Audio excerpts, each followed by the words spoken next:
Ang mabuting balita ng Panginoon ayon kay San Mateo. Noong panahong iyon, umuwi si Jesus sa kanyang bayan at nagturo sa kanilang sinagoga. Nagtaka ang mga nakarinig sa kanya. Sabi nila, "Saan kumuha ng karunungan ang taong ito? Paano siya nakagagawa ng kababalaghan? Hindi ba ito ang anak ng karpintero? Hindi ba si Maria ang kanyang ina, at sina Santiago, Jose, Simon, at Judas ang kanyang mga kapatid na lalaki? At dito nakatira ang kanyang mga kapatid na babae, hindi ba? Saan niya natutunan ang lahat ng ito? At ayaw nilang kilanlin siya."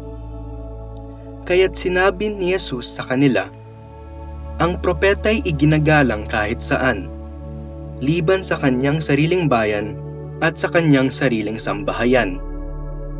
At dahil sa di nila pagsampalataya, hindi siya gumawa roon ng maraming kababalaghan." Ang mabuting balita ng Panginoon. Pinupuri ka namin, Panginoong Hesukristo. Saan kumuha ng karunungan ang taong ito? Paano siya nakagagawa ng kababalaghan? Sa buwang ito ng Mayo, ipinagdiriwang natin si Maria, ang mahal nating ina, at si San Jose, ang ulirang manggagawa. Naging huwaran sila ng pananampalataya at sakripisyo sa tahimik ngunit dakilang buhay pamilya.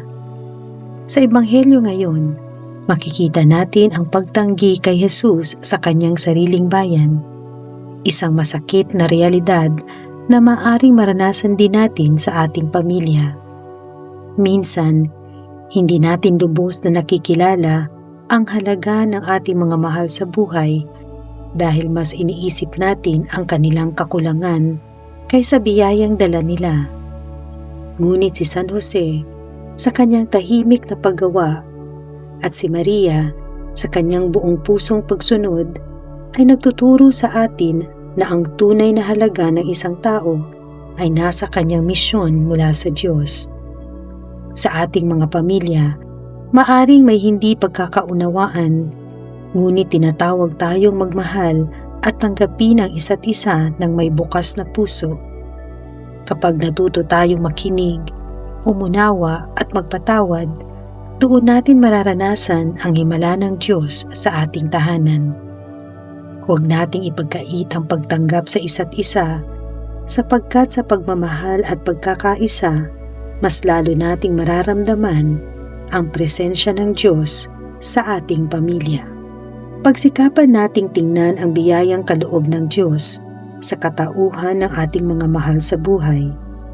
Gumawa tayo ng mga hakbang upang maipadama sa kanila ang halaga ng kanilang presensya.